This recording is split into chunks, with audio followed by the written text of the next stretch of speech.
মানুষ সম্পদের লোভে এত হয়রান আর পেরেশান হয়ে গিয়েছিল, এত অমানুষ হয়ে গিয়েছিল, এত চরিত্রহীন হয়ে গিয়েছিল, নিজের বোনকে সম্পদ কক্ষিগত করার জন্য নিজের বোনকে বিয়ে করত। জিনা ব্যভিচার এত বেড়ে গিয়েছিল, এই চরিত্র ঠিক করার জন্যই রাহমাতুল লিল আলামিনকে জমিনে পাঠানো হয়। এই সমাজের মধ্যেও যদি তাকাও, সেই সমাজেও তো সম্পদের অভাব নেই, ক্ষমতার অভাব নেই। যদি তুমি রাজনৈতিক নেতা হও, তোমার চরিত্র আখলাক কেমন হবে? রাহমাতুল লিল আলামিনের কাছ থেকে শিক্ষা গ্রহণ করো। সবার জন্য আদর্শ আমার নবীর কাছ থেকে শিক্ষা নেওয়ার মতো। সব মানুষগুলো যদি চায় নবীর কাছ থেকে শিক্ষা, আদর্শ শিক্ষা গ্রহণ করতে পারে, সবার জন্য আমার নবীর আদর্শ উত্তম আদর্শ। যেই দিক থেকে আমার নবীকে তুলনা করবেন, সেই দিক থেকে আমার নবীর শ্রেষ্ঠ আদর্শ। আওয়াজ করে চিল্লায় বলেন ঠিক না ঠিক? রাহমাতুল লিল আলামিনকে আল্লাহ তাআলা এত চমৎকার আদর্শ কেন দিয়ে পাঠাইলেন? এর বড় কারণ হলো, গোটা পৃথিবীর মানুষগুলো যখন চরিত্রহীন হয়ে গেল, আমার নবীকে পাঠাইয়া আল্লাহ তাআলা আমার নবীর আখলাক গোটা জাতিকে শিখিয়ে দিলেন। রাহমাতুল লিল আলামিন জমিনে আসার আগে মক্কার কাফির মুশরিকদের চরিত্রে এত অবক্ষয় ছিল, এত অবক্ষয় ছিল, সম্পদের অভাব ছিল না, এমনকি শিক্ষা দীক্ষার অভাব ছিল না। মক্কার কাফির মুশরিকরা এমন শিক্ষিত ছিল, আরবি ভাষায় সাহিত্যিকতা দিয়া তারা কবিতা আবৃত্তি করত। কবিতা আবৃত্তি করে কে কার থেকে আরো ভালো চমৎকার ভাষা দিয়া কবিতা লিখতে পারে, এই সমস্ত কবিতা লিখে লিখে কাবার গিলাফের মধ্যে লাগিয়ে দিত। একজনের তুলনায় আরেকজন যদি আরো ভালো লিখতে পারত, তার উপরে নিয়ে কাবার গিলাফের উপরে লাগিয়ে দিত। রাহমাতুল লিল আলামিন বলেন, দুনিয়ার আমি পয়গম্বরকে কেন বানাইলাম, কেন জমিনের মধ্যে পাঠাইলাম জানো? গোটা সমাজকে চরিত্রবান বানানোর জন্য পাঠাইলাম। সম্পদের অভাব ছিল না, টাকা পয়সার অভাব ছিল না, ক্ষমতার অভাব ছিল না। সেই সময়ের জায়গা থেকে চিন্তা করলে আধুনিকতার কোনো ত্রুটি আর অভাব ছিল না, কিন্তু মানুষের চরিত্র এত খারাপ, অবস্থা এমন ছিল। আম্মা জান আয়েশা সিদ্দিকা রাদিয়াল্লাহু আনহা বলেন, সম্পদের লোভে নিজের সন্তান বাবার বিবাহিত বিবিকে বিয়ে করত, তার মানে নিজের সৎ মাকে বিয়ে করত। চিল্লায় বলেন নাউযুবিল্লাহ। লাকাদ কানা লাকুম ফি রাসূলিল্লাহি উসওয়াতুন হাসানা। রব্বে কারীম ভিন্ন আয়াতে বলেন, ওয়া ইন্নাকা লাআলা খুলুকিন আযীম।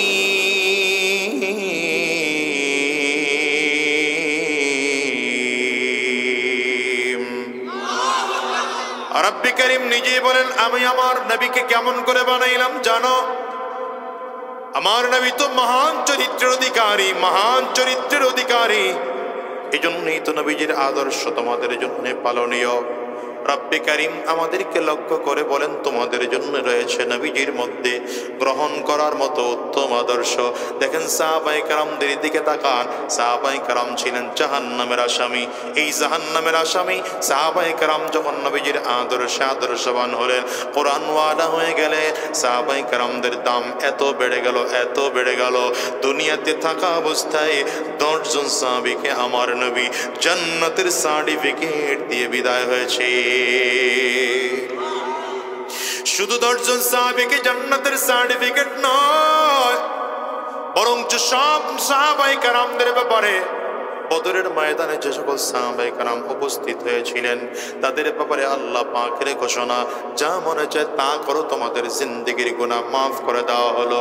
উহুদের ময়দানে যে সকল সাহাবায়ে কেরাম হাজির, তাদেরকে আল্লাহ তাআলা বললেন, যা মনে চায় তা করো, তোমাদের জিন্দেগির গুনাহ মাফ করে দেওয়া হলো।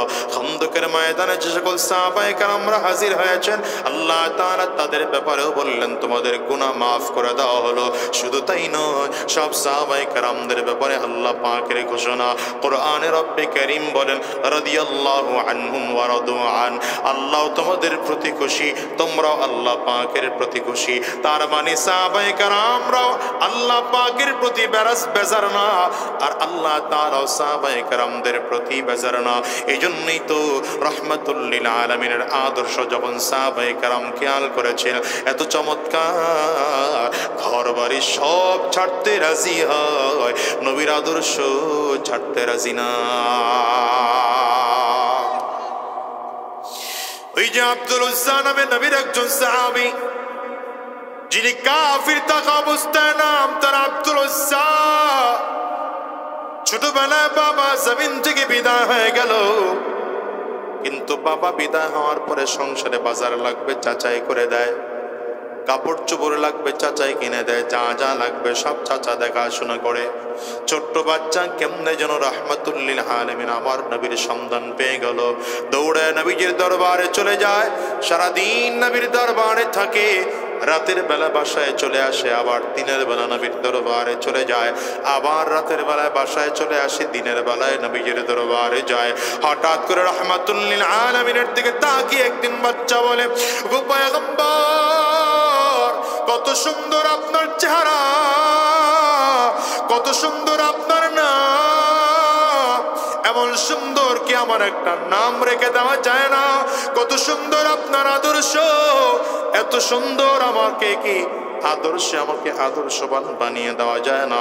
রাহমাতুল লিল আলামিন বললেন, রে আব্দুল্লাহ, যদি তাই হয় হাতটা বাড়ায় দেওয়ার পরে নাও লা ইলাহা ইল্লাল্লাহু মুহাম্মাদুর রাসূলুল্লাহ। এই ছোট বাচ্চা কালিমা পড়ে মুসলমান হয়ে গেল। নবীজি বড় মুহাব্বত করে নামটা রেখে দিয়েছেন আব্দুল্লাহ, কারণ আল্লাহ পাকের কাছে সব থেকে প্রিয় নাম আব্দুল্লাহ এবং আব্দুর রহমান। আল্লাহর নবী চমৎকার করে নাম রেখে দিয়েছেন আব্দুল্লাহ। নবী বলেছেন, সাবধান, তুমি যে কালিমা পড়ে মুসলমান হয়েছ কাউকে বলবা না, আমি নবী যেদিন তোমাকে বলতে বলবো সেই দিন বলবা, এর আগে কাউরে জানাইবা না। আব্দুল্লাহ সেই দিন থেকে আরম্ভ করে রাতের বেলায় বাসায় আসে, দিনের বেলা নবীজির দরবারে চলে যায়, আবার রাতের বেলা বাসায় আসে, দিনের বেলা নবীজির দরবারে চলে যায়। হঠাৎ করে একদিন রাতের বেলা ঘুমটা ভেঙে গেল, সকালে সকালে ঘুমটা ভেঙে যাওয়ার পরে খবর পায় রাহমাতুল লিল আলামিন মক্কার জমিনে আর নাই, হিজরত করে নবী মদিনায় চলে গেছে। আব্দুল্লাহর মনটা বড় বেজার, নবী যদি মক্কায় না থাকে তাইলে আমারও মক্কায় থাকার মতো মনটা টিকে না, কিন্তু মদিনায় যাব, কেমন করে মদিনায় যাব? চাচার পারমিশন ছাড়া তো মদিনায় যাওয়া যাবে না। অপেক্ষা করে দেখি আমার চাচা কালিমা পড়ে মুসলমান হয় কিনা, তাইলে আবারও মুসলমান হওয়া সহজ হয়ে যাবে। আব্দুল্লাহ দিন পার হয়, কিন্তু আব্দুল্লাহ ধীরে ধীরে ধীরে ধীরে বড় হয়ে যায়। চাচা কালিমা পড়ে মুসলমান হয় না, বরঞ্চ কিছুদিন পরে বড় হয়ে যাওয়ার পরে, বালেগ হয়ে যাওয়ার পরে চাচা পছন্দ করে আব্দুল্লাহকে বিয়ে পর্যন্ত করিয়ে দিয়েছে। আব্দুল্লাহর সাংসারিক জীবনে মন মোটে বসে না, বারবার করে মনটায় চায় আমি তো আমার নবীর কাছে যাব, মদিনায় যাব, কিন্তু কেমন করে যাবে? চাচার পারমিশন ছাড়া যাওয়া যায় না। হঠাৎ করে চাচার সামনে একদিন দাঁড়িয়ে ডেকে বলে, চাচা গো, পারমিশন দাও, আর মক্কায় থাকবো না, মদিনায় যাব। কেন রে মদিনায় যাবি? বলে, আমার নবী আর মক্কায় থাকেন না, আমার নবী মদিনায় থাকে, আমার মনটাও চায় আমিও মদিনায় যাব। দুনিয়ার যুবকেরা বলো, আমেরিকায় যাও, চাইনিজ যাও, জাপান যাও, জার্মান যাও, ইন্দোনেশিয়া যাও, ফ্রান্স, মালয়েশিয়া যাও, বলো বলো আমার নবীর রওজায় যাইতে মনে চায় কি চায় না? একটু আওয়াজ করে বলো, কার কার মনটায় চায়? দুইটা হাত উঁচা করে একটু দেখাও, আওয়াজ দিয়ে চিৎকার করে জোরে ডাকো আল্লাহ, আরো জোরে ডাকো আল্লাহ। আমার নবীর রওজার কত দাম! আয় আল্লাহ, এই মানুষগুলোর চেহারার দিকে তাকে তাকে যতগুলো মানুষ হাত উঁচু করেছে, আয় আল্লাহ জীবনে একটা বার হলেও নবীজির রওজা না দেখাইয়া, কাবা তাওয়াফ না করাইয়া জমিন থেকে নিও না। মুসলমান, বাংলাদেশ থেকে কত হাজি সাহেবরা হজে যায়, দেখেন তো হজের আহকাম তো মক্কা বসেই শেষ হয়ে যায়, যাওয়া লাগে না তো মদিনায়। কোনো মানুষ যদি মদিনায় নাও যায় তারপরও তার হজ হয়ে যাবে, কিন্তু এরপরে আল্লাহর পাগলেরা কেন মদিনার দিকে দৌড়ায়? এরা তো কেন যায় জানো? কারণ এরা মনে মনে চিন্তা করে, যেই নবীর জন্য জাহান্নামের আযাব থেকে মুক্তির রাস্তা পাইলাম, যেই নবীর জন্য জান্নাতের পথে চলার রাস্তা পাইলাম, যেই নবীর জন্য কোরআনের পথ খুঁজে পাইলাম, যেই নবীর জন্য দ্বীন পাইলাম, ইসলাম পাইলাম, সেই নবীর মদিনায় না যাইয়া বাংলার জমিনে যাব না। এই জন্য হাজী সাহেবদেরকে দেখেছি এরা মদিনার গলি দিয়ে হাঁটে, আর মাঝে মাঝে চিৎকার করে করে বলে, আল্লাহ এটাই বুঝি তোমার নবীর গলি, এই গলি দিয়েই বুঝি তোমার নবী পায়ে পায়ে হাঁটতো।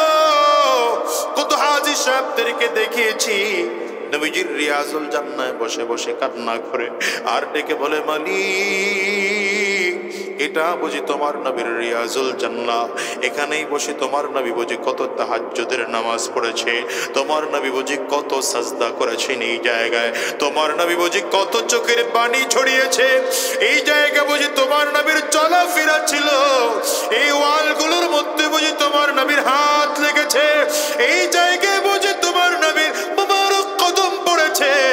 আয় আল্লাহ, তোমার নবীর রিয়াজুল জান্নাহ যদি এত সুন্দর হয়, তোমার নবী না জানি কত সুন্দর। এই জন্য বলি রে যুবক, আমি গতবার যখন উমরা শেষ করে আসলাম, আমি মদিনাতে যাচ্ছি নবীজির রওজা জিয়ারত করার জন্য। আল্লাহর বান্দার কথা আমার এখনো মনে পড়ে। আল্লাহর বান্দা ধীরে ধীরে ধীরে আমার সামনে সামনে হাঁটতেছে, কোন এলাকায় বাড়ি তার আমি জানি না, আমি বারবার করে তাকিয়ে দেখি তার চোখ দিয়ে পানিগুলো টপ টপ টপ টপ করে পড়ে, কথা ক্লিয়ার বোঝা যায় না, কিছুটা কথা আরবিতে বলেন আর কিছু কথা তার নিজস্ব ভাষায় বলেন, বোঝা যায় না। নবীজির রওজার সামনে দাঁড়ায়া দাঁড়ায়া চমৎকার করে সালাম দিচ্ছে। ওখানে হাজী সাহেবদেরকে বেশিক্ষণ পুলিশরা দাঁড়িয়ে থাকতে দেয় না, বারবার করে ধাক্কা দিয়ে দিয়ে সামনের দিকে পাঠিয়ে দেয়। আল্লাহর বান্দাকেও ধাক্কা দেয়, আল্লাহর বান্দা সামনের দিকে আগায় আর চোখ দিয়ে টপ টপ করে করে পানিগুলো ফালায়, মনে হয় যেন নবীজির রওজা তাকে সামনের দিকে আগাইতে দেয় না। নবীজির মুহাব্বতের রশি ধরে ধরে টান দেয়। এই আল্লাহর বান্দা চোখের পানিগুলো ফেলে কান্না করতেছে। এমন একটা জায়গায় যখন বের হয়ে গেল, একটু দূর থেকে ঘুরে গিয়ে আমার নবীর সবুজ গম্বুজটার দিকে তাকিয়েছে আর চোখের পানিগুলো ফেলে ফেলে কথা বলে। কি বলেছে আমি ক্লিয়ার করে বুঝি না, তবে যতটুকু বুঝেছি আমার কাছে মনে হয় এই দাঁড়ায় দাঁড়ায় বলে, আল্লাহ তোমার নবীর সবুজ গম্বুজ যদি এত সুন্দর হয়, না জানি তোমার নবীর চেহারাটা কত সুন্দর।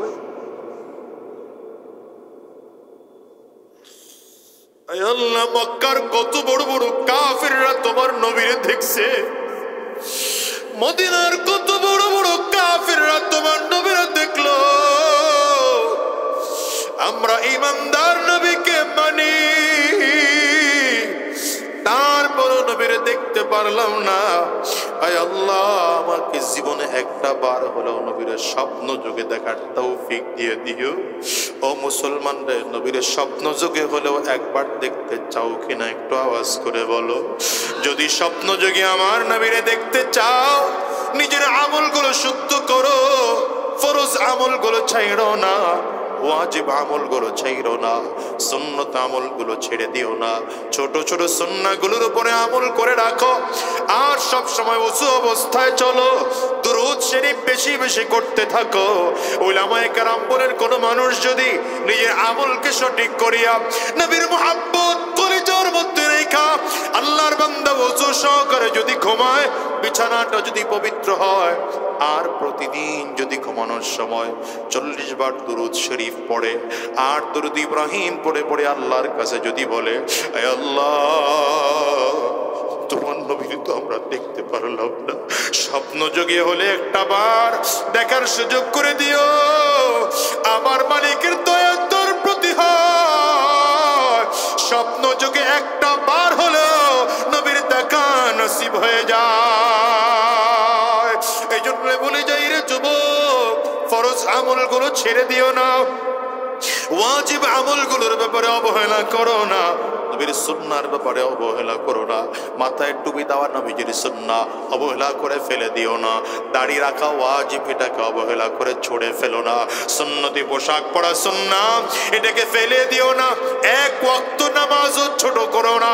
শোনো, ভালো করে শোনো, 5 ওয়াক্ত নামাজ শুদ্ধ করে পড়ো আর মাঝে মাঝে মুনাজাতের মধ্যে আল্লাহর কাছে কান্না করো, ওগো মালিক, আমি কত গুনাহগার, আমার চেয়ে বড় গুনাহগার বুঝি তোমার জমিনের মধ্যে আর কেউ নাই, আমার চেয়ে বড় খারাপ মানুষ বুঝি তোমার জমিনের মধ্যে আর কেউ নাই, আমার চেয়ে গুনাহগার বান্দা বুঝি তোমার জমিনের মধ্যে আর কেউ নাই। মালিকের কাছে চোখের পানিগুলো ফেলে কান্না করো, চোখের পানিটার বড় দাম আছে রে মুসলমান। কেমন দাম জানো?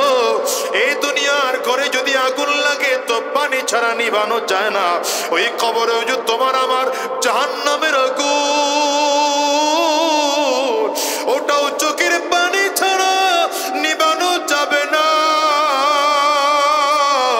চোখের পানি ছাড়া জাহান্নামের আগুন নিভানো যায় না।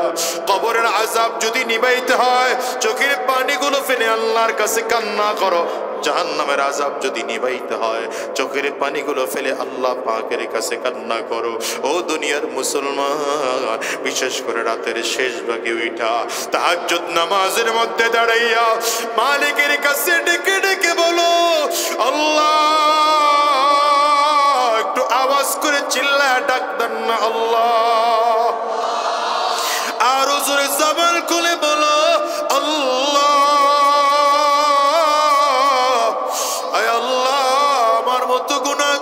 জমিনে কেউ নাই। আজ যদি দাঁড়া যাও গোটা দুনিয়ার মানুষ ঘুমায়, আল্লাহ বলেন আমি আল্লাহ কিন্তু ঘুমাই না। লা তাখুযুহু সিনাতুন ওয়ালা নাওম, আমি আল্লাহ তাআলা ঘুমাই না, আমি আল্লাহ তাআলা জীবনীয় পর্যন্ত দেই না। বান্দা, তুমি যদি শেষ রাতে উঠে আমি আল্লাহকে ডাকার মতো ডাকতে পারো, আমি এমন একজন দয়াবান আল্লাহ, তোর আমলনামায় যত গুনাহ থাকুক বান্দা, আমি তোর জিন্দেগীর সব গুনাহগুলো মাফ করে আমার রহমতি কোলের মধ্যে টানিয়ে নেব। হ্যাঁ বাজান রে, আব্দুল্লাহ দাঁড়ায় দাঁড়ায় চোখের পানিগুলো ফেলে কান্না করে আর ডেকে বলেন, চাচা মদিনায় যাব, একটু পারমিশন দাও। চাচা ডেকে বলে, যদি তোর মদিনায় যাইতে হয় তোর বাবার রেখে যাওয়া যত সম্পদ সেগুলো আমার নামে লিখে দিয়ে যাওয়া লাগবে। আব্দুল্লাহ বলেন, চাচা রেখে দাও, আমার সম্পদগুলো সব রেখে দাও, তারপরে আমার মদিনায় যাওয়ার আমার সুযোগ তৈরি করে দাও। আব্দুল্লাহ চোখের পানিগুলো ফেলে ফেলে কান্না করে আর ডেকে বলে, চাচা রেখে দাও, রেখে দাও, তারপরে আমারে মদিনায় যাওয়ার সুযোগ করে দাও। আব্দুল্লাহর চাচায় ডেকে বলে, তোমার স্ত্রীকেও তালাক দিয়ে মদিনায় যেতে হবে। ডেকে বলে, অসুবিধা নাই, কারণ আমার কলিজার মধ্যে সম্পদের চেয়ে আল্লাহ পাকের মায়া অনেক বেশি, বিবির চেয়েও আমার নবীর মায়া কলিজায় বেশি। কথা বলে আব্দুল্লাহ সামনের দিকে আগায়। পাষণ্ড চাচা ডেকে বলে, রে ভাতিজা শোন, মাথা থেকে আরম্ভ করে পা পর্যন্ত যত কাপড়গুলো আছে এগুলো তো সব আমার টাকায় কিনে দেওয়া, আমার টাকার কিনে দেওয়া কাপড়ে পরে মদিনায় যেতে পারবি না। আব্দুল্লাহর চোখ দিয়ে পানিগুলো টপ টপ করে করে বের হয়, মাথা থেকে বেরিয়ে করে চাচার সামনে দাঁড়ায় দেয়। চাচা এটা নাও, নাও, নাও, তোমার টাকার কিনে দেওয়া বেরিয়ে পড়ে আমি মদিনায় যাব না। পায়ের থেকে জুতাটাও খুলে চাচার সামনে ধরায় দেয়, শরীর থেকে একটা কাপড়গুলো খুলে খুলে সব চাচার সামনে রেখে দেয়, পরনে শুধুমাত্র লুঙ্গিটা আছে আর কিছুই নেই। ডেকে বলে, চাচা গো সব তুমি রেখে দাও, কোনো আফসোস নাই, আবার অন্তত লুঙ্গিটা পরে মদিনায় যাওয়ার সুযোগ করে দাও। কথা বলে আব্দুল্লাহ সামনের দিকে আগায়, পাষণ্ড চাচা, বদমাস চাচা লুঙ্গিটারে ধরে পেছন দিক দিয়ে টান মেরেছে, এত জোরে টান মেরেছে লুঙ্গিটা খুলে যায়, আব্দুল্লাহ বস্ত্রহীন হয়ে যায়। এবার পাষণ্ড চাচা ঘোড়া তাড়ানোর চাবুক দিয়া পিঠের মধ্যে এক একটা জোরে জোরে বাড়ি দেয়, বুকের মধ্যে এত জোরে জোরে বাড়ি মারে বুকের চামড়া গুলো ফেটে যায়, রক্ত টপ টপ করে করে বেয়ে বেয়ে জমিনের মধ্যে পড়ে। আব্দুল্লাহ ডেকে বলে, চাচা মেরে মেরে জমিন থেকে বিদায় করে দিতে পারো, কিন্তু মদিনা যাওয়ার থেকে আমার ফিরায় রাখতে পারবা না, ফিরায় রাখতে পারবা না।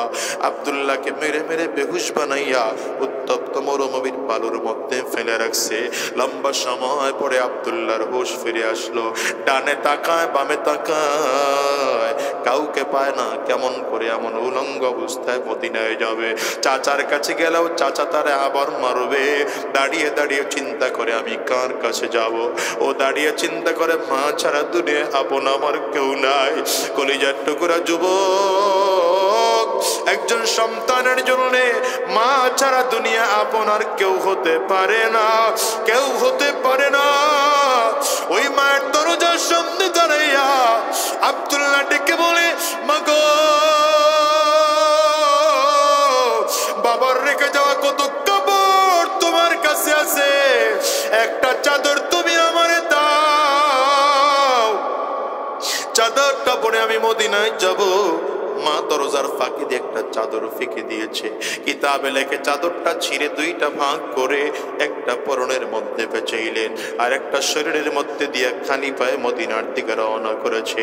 একদিন দুই দিন নয়, টানা 16 দিন 16 রাত হাঁটার পরে মসজিদে নববীতে গিয়ে উপস্থিত হইলেন। ফজরের নামাজের আজান দিচ্ছিলেন, তখন হযরত বিলাল আজান শুনে হযরত আব্দুল্লাহ দাঁড়িয়ে আছেন। এই তো আমার নবীর মসজিদে চলে আসছি, একটু পরেই বুঝি আমার নবী ঘর থেকে বের হবে, রাহমাতুল লিল আলামিনের অপেক্ষায় আছে। নবীজি ঘর থেকে বের হয়, আব্দুল্লাহ আমার নবীর দেখে আর সহ্য করতে পারে না, একটা দৌড় দিয়েছে, নবীর পা দুইটা জড়া ধরে চিৎকার করে কাঁদতে আরম্ভ করেছে। আমার নবী হাত ধরে ধরে টানে আর ডেকে বলে, আব্দুল্লাহ কাঁদিস না রে, আমি নবী তোর জন্য এত মায়া, তোর জন্য এত মায়া, তোর জায়গা আমার পায়ে নয়, তোর জায়গা আমি নবীর বুকে। ও দুনিয়ার মুসলমানেরা, আমার নবীর আদর্শের জন্য, নবীজির আদর্শ দেখে দেখো সাহাবায়ে কেরাম ঘর ছাড়তে রাজি, নবী ছাড়তে রাজি না, সম্পদ ছাড়তে রাজি, নবী ছাড়তে রাজি না, বিবি তালাক দিতে রাজি, নবী ছাড়তে রাজি না। এই জন্য যুবকদেরকে বলে যায়, আরে যুবক কয়দিন থাকবা দুনিয়া বলো, এখনো নবীজির আদর্শ তোমার কাছে ভালো লাগে না, কোরআন তোমার কাছে ভালো লাগে না, আজকের ময়দান থেকে ওয়াদা করে যাও, নবীর সুন্নতি টুপিকে মুহাব্বত করে মাথায় টুপি লাগাবো, নবীর দাড়িকে মুহাব্বত করে এখন থেকে দাড়ি রাখবো, নবীজির সুন্নতি পোশাককে মুহাব্বত করে সুন্নতের উপরে চলবো, দ্বীনের পথে চলবো, হারাম রাস্তায় কদম বাড়াবো না, শয়তানের রাস্তায় কদম বাড়াবো না, গুনাহের পথে কদম বাড়াবো না। যদি গুনাহ করেও থাকি পাক্কা সচ্চা দিলে তওবা করব। কেন বলি যুবক জানো, এই দুনিয়ায় কেউ থাকতে পারে না, তুমি আর আমিও দুনিয়ায় থাকতে পারবো না। কবরে যাওয়ার আগে আগে পাক্কা সাচ্চা দিলে নিয়ত করে ফেলো, আজকের ময়দান তোমার আমার জীবনের শেষ ময়দান হতে পারে, আজকের এই রাত তোমার আমার জীবনের শেষ রাত হতে পারে, আজকের মাহফিল তোমার আমার জীবনের শেষ মাহফিল হতে পারে। আমার মালিকের কাছে আওয়াজ দিয়ে বলো, আল্লাহ আর হারাম রাস্তায় কদম বাড়াবো না, শয়তানি রাস্তায় কদম বাড়াবো না, গুনাহের পথে চলবো না, যতদিন এই দুনিয়ার জমিনে থাকবো তোমার গোলামি করব, আয় আল্লাহ নবীজির আদর্শ অনুযায়ী চলবো। কারা কারা ওয়াদা করতে পারো, দুইটা হাত উঁচা করে আল্লাহকে দেখাও, আওয়াজ দিয়ে চিৎকার করে জোরে ডাকো আল্লাহ, আরো জোরে বলো আল্লাহ। জবান খুলে বলো আল্লাহ, চিৎকার করে আওয়াজ দিয়ে বলো আল্লাহ।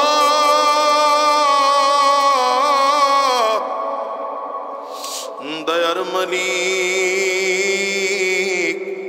সবগুলো মানুষ মিলে আমরা দুইটা হাত উঁচু করলাম, আর হারাম রাস্তায় কদম বাড়াবো না, গুনাহের পথে আর চলবো না, শয়তানি রাস্তায় আর চলবো না। আল্লাহ ওয়াদা করলাম, তুমি কবুল করে নাও, কবুল করে নাও।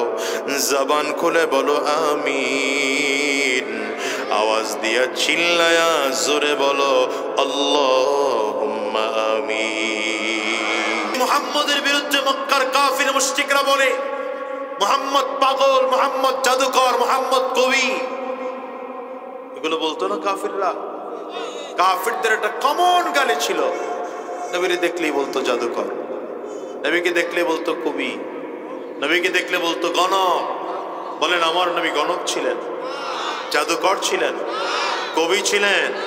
যে এখনকার আলেমদেরকে দেখলে একদল মানুষ আছে, যে মানুষগুলো আলেমদেরকে দেখলে বলে রাজাকার। নাই নাই নাই, একদল মানুষ আছে যারা আলেমদেরকে দেখলে বলে জঙ্গি, আলেমদেরকে দেখলে বলে উগ্রবাদ। আছে না নাই? এরা আবার নতুন করে বলতে শুরু করেছে এই মৌলবাদীদের ক্ষমতায় আসতে দেওয়া হবে না। কথা বলেন না কেন? আমি বলি মৌলবাদ কারা বলতে পারেন? যারা আমার আল্লাহকে রব বলে মানে, নবী মুহাম্মদুর রাসূলুল্লাহ সাল্লাল্লাহু আলাইহি ওয়াসাল্লামকে নবী বলে মানে, যারা কোরআনকে ধর্মীয় গ্রন্থ মানে, তারাই মৌলবাদ। সুতরাং আমিও মৌলবাদ, আপনিও মৌলবাদ, দেশের প্রত্যেকটি মুসলমান মৌলবাদ। ঠিক না বেঠিক? আওয়াজ করে বলেন জিন্দাবাদ জিন্দাবাদ ইসলামী মৌলবাদ, বল ছাড়া সব ভ্রান্তবাদ, মুর্দাবাদ মুর্দাবাদ, জিন্দাবাদ জিন্দাবাদ ইসলামী মৌলবাদ, মূল ছাড়া সব ভ্রান্তবাদ, মুর্দাবাদ মুর্দাবাদ, জিন্দাবাদ জিন্দাবাদ। কষ্ট হয়? বলেন না জিন্দাবাদ জিন্দাবাদ ইসলামী মৌলবাদ, মূল ছাড়া সব ভ্রান্তবাদ, মুর্দাবাদ মুর্দাবাদ, জিন্দাবাদ জিন্দাবাদ, জিন্দাবাদ জিন্দাবাদ ইসলামী মৌলবাদ, মূল ছাড়া সব ভ্রান্তবাদ, মুর্দাবাদ মুর্দাবাদ, জিন্দাবাদ জিন্দাবাদ। দুপাওয়ালা পশুরা মানুষ থেকে পড়ছে বাদ, শত্রুর বলি শিখে নিজের বাপকে বলছে মৌলবাদ। দুপাওয়ালা পশুরা মানুষ থেকে পড়ছে বাদ, শত্রুর বলি শিখে নিজের বাপকে বলছে মৌলবাদ। জন্ম মৃত্যু সবই ওদের, মূল ছাড়া তাই নাই কো ঠিক, ধর্মে নাস্তিক জন্মে যার, ছুটছে ওরা দিক বিদিক। মূল ছাড়া সব পরগাছা আর রস ভ্রান্ত মতবাদ, মূল ছাড়া সব পরগাছা আর রস ভ্রান্ত মতবাদ। মানুষ নাকি বানর জাতি, ডারউইনের ভ্রান্তবাদ। জিন্দাবাদ জিন্দাবাদ ইসলামী মৌলবাদ, মূল ছাড়া সব ভ্রান্তবাদ, মুর্দাবাদ মুর্দাবাদ, জিন্দাবাদ জিন্দাবাদ। সুতরাং যদি পক্ষ নীতি হয়, আলেমদের পক্ষ নেব, জালেমদের পক্ষ নেব না। আপনারা কি আলেমদের পক্ষে না জালেমদের পক্ষে? কোরআনের পক্ষে না কোরআনের বিপক্ষে? ইসলামের পক্ষে না ইসলামের বিপক্ষে? ইমানদারদের পক্ষে না বেঈমানদের পক্ষে? দ্বীনের পক্ষে না বদ্দীনদের পক্ষে? মুসলমানদের পক্ষে না হিন্দুদের পক্ষে? ঢাকার পক্ষে না দিল্লির পক্ষে? মুসলমান কোরআনের পক্ষে থাকতে গিয়ে, ইসলামের পক্ষে থাকতে গিয়ে, ঢাকার পক্ষে থাকতে গিয়ে, আল্লাহর দ্বীন ও তাহযীব ও তামাদ্দুন টিকিয়ে রাখতে গিয়ে যদি উলামায়ে কেরামদের নেতৃত্বে তোমাদের আবারও রক্ত দিতে হয়, রক্ত দিবা, জীবনটাও যদি দিতে হয়, তৈয়ার আছো কারা কারা? দুই হাত উঁচু করে আল্লাহকে দেখাও।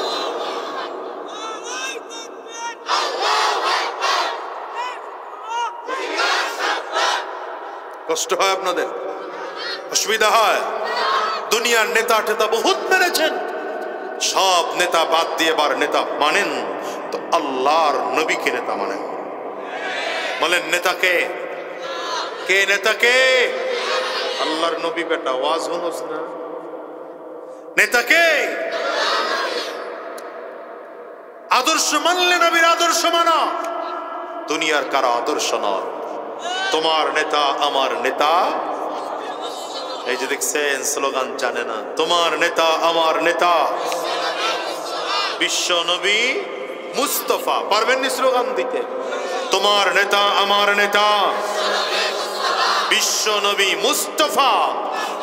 আমরা সবাই রাসূল সেনা, ভয় করি না বুলেট বোমা। পারবেন?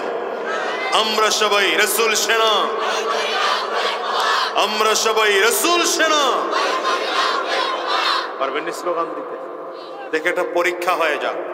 দেশের অনেক নেতা করে খুশি করানোর জন্য তো জীবনে স্লোগান বহু দিলেন। আজকে আমার নবীকে খুশি করার জন্য স্লোগান দেব। ঠিকের পাওয়ার এমন কাজ। জোরে বলেন, আওয়াজ করে আরো জোরে বলেন, আরো জোরে বলেন। কাশি দেন, গলা ক্লিয়ার করেন।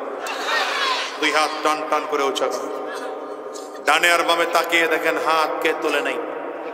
হাতটা ধরে মহাব্বত করে তুলে দেন। মাশাআল্লাহ, হাতগুলো তুলেছে, হাতগুলো মুঠ করেন, ঝাঁকি দেন। শরীরের মধ্যে একটা স্পিড আসুক, দেন ঝাঁকি।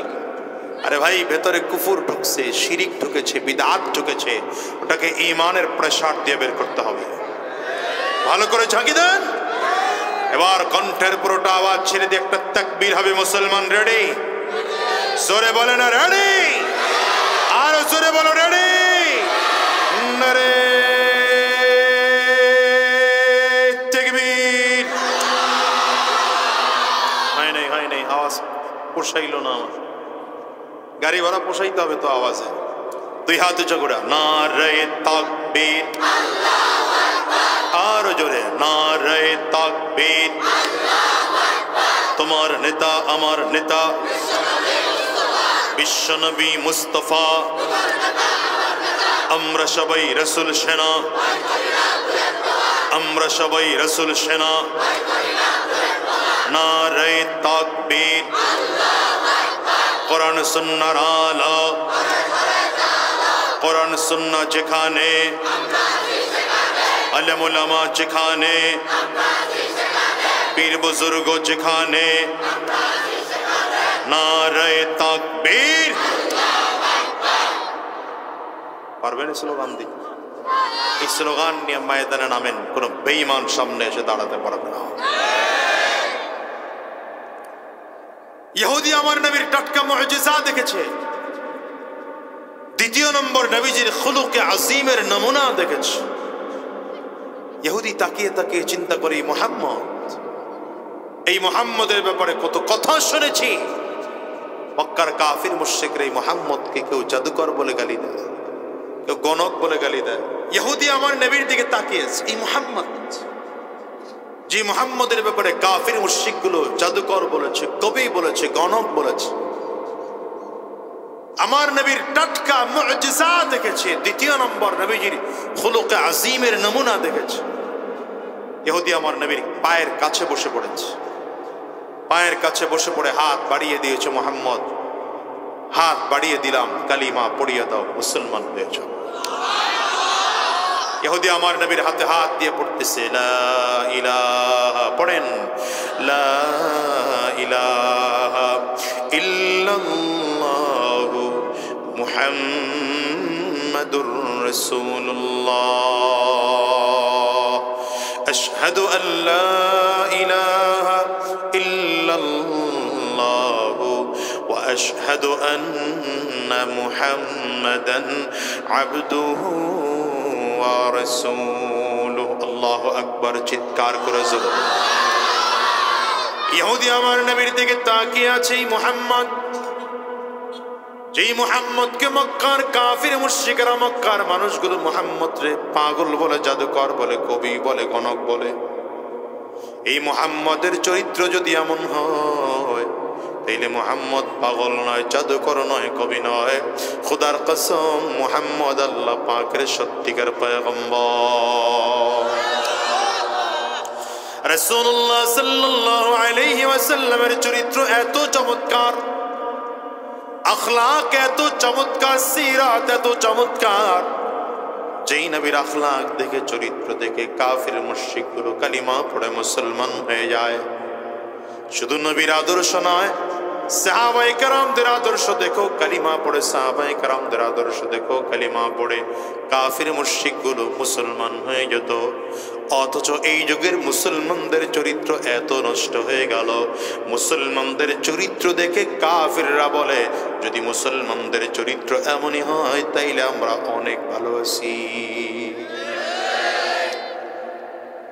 দুনিয়ার তালে তালে চলবা, এটা তোমার আখলাক নয়।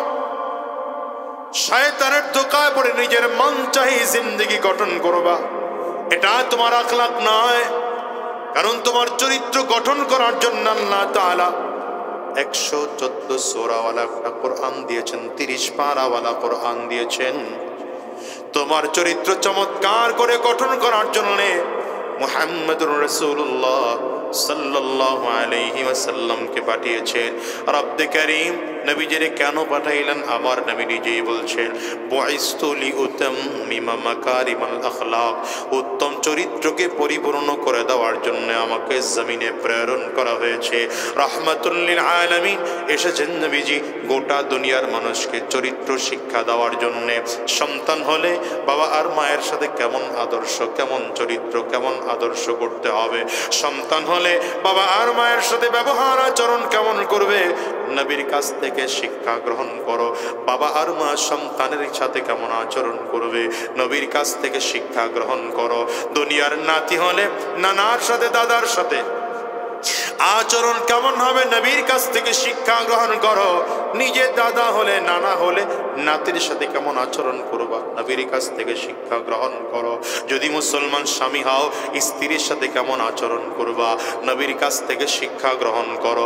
যদি তুমি স্ত্রী হও, স্বামীর সাথে কেমন আচরণ করবা, নবীর স্ত্রীদের কাছ থেকে সেই আদর্শ গ্রহণ করো। ও মুসলমান, যদি তুমি রাজনৈতিক নেতা হও, তোমার চরিত্র আখলাক কেমন হবে, রহমাতুল লিল আলামিনের কাছ থেকে শিক্ষা গ্রহণ করো। সবার জন্য আদর্শ আমার নবীর কাছ থেকে শিক্ষা নেওয়ার মতো। সব মানুষগুলো যদি চায় নবীর কাছ থেকে শিক্ষা, আদর্শ শিক্ষা গ্রহণ করতে পারে, সবার জন্য আমার নবীর আদর্শ উত্তম আদর্শ। যেই দিক থেকে আমার নবীকে তুলনা করবেন, সেই দিক থেকে আমার নবীর শ্রেষ্ঠ আদর্শ। আওয়াজ করে চিল্লায় বলেন ঠিক না বেঠিক? রাহমাতুল লিল আলামিনকে আল্লাহ তাআলা এত চমৎকার আদর্শ কেন দিয়ে পাঠাইলেন? এর বড় কারণ হলো, গোটা পৃথিবীর মানুষগুলো যখন চরিত্রহীন হয়ে গেল, আমার নবীকে পাঠাইয়া আল্লাহ তাআলা আমার নবীর আখলাক গোটা জাতিকে শিখিয়ে দিলেন। রাহমাতুল লিল আলামিন জমিনে আসার আগে মক্কার কাফির মুশরিকদের চরিত্রে এত অবক্ষয় ছিল, এত অবক্ষয় ছিল, সম্পদের অভাব ছিল না, এমনকি শিক্ষা দীক্ষার অভাব ছিল না। মক্কার কাফির মুশরিকরা এমন শিক্ষিত ছিল, আরবি ভাষায় সাহিত্যিকতা দিয়া তারা কবিতা আবৃত্তি করত। কবিতা আবৃত্তি করে কে কার থেকে আরো ভালো চমৎকার ভাষা দিয়া কবিতা লিখতে পারে, এই সমস্ত কবিতা লিখে লিখে কাবার গিলাফের মধ্যে লাগিয়ে দিত। একজনের তুলনায় আরেকজন যদি আরো ভালো লিখতে পারত, তার উপরে নিয়ে কাবার গিলাফের উপরে লাগিয়ে দিত। রাহমাতুল লিল আলামিন বলেন, দুনিয়ার আমি পয়গম্বরকে কেন বানাইলাম, কেন জমিনের মধ্যে পাঠাইলাম? জানো, গোটা সমাজকে চরিত্রবান বানানোর জন্য পাঠাইলাম। সম্পদের অভাব ছিল না, টাকা পয়সার অভাব ছিল না, ক্ষমতার অভাব ছিল না। সেই সময়ের জায়গা থেকে চিন্তা করলে আধুনিকতার কোনো ত্রুটি আর অভাব ছিল না, কিন্তু মানুষের চরিত্র এত খারাপ, অবস্থা এমন ছিল। আম্মা জান আয়েশা সিদ্দিকা রাদিয়াল্লাহু আনহা বলেন, সম্পদের লোভে নিজের সন্তান বাবার বিবাহিত বিবিকে বিয়ে করত, তার মানে নিজের সৎ মাকে বিয়ে করত। চিল্লায় বলেন নাউযুবিল্লাহ। মানুষ সম্পদের লোভে এত হয়রান আর পেরেশান হয়ে গিয়েছিল, এত অমানুষ হয়ে গিয়েছিল, এত চরিত্রহীন হয়ে গিয়েছিল, নিজের বোনকে সম্পদ কক্ষিগত করার জন্য নিজের বোনকে বিয়ে করত। জিনা ব্যভিচার এত বেড়ে গিয়েছিল, এই চরিত্র ঠিক করার জন্যই রাহমাতুল লিল আলামিনকে জমিনে পাঠানো হয়। এই সমাজের মধ্যেও যদি তাকাও, সেই সমাজেও তো সম্পদের অভাব নাই, ক্ষমতার অভাব নাই, কথা কন না, আধুনিকায়নের অভাব নাই। প্রতিটা মানুষের হাতে হাতে মোবাইল দেওয়া আছে, প্রতিটা মানুষের হাতের মধ্যে ইন্টারনেট আছে। একটা সময় এমন ছিল, সিনেমা দেখতে হলে অনেক দূরে যাওয়া লাগতো, অর্থাৎ গুনাহ করতে গেলে অনেক বাধা ছিল। এখন গুনাহ করতে বাধাটুকু পর্যন্ত নাই।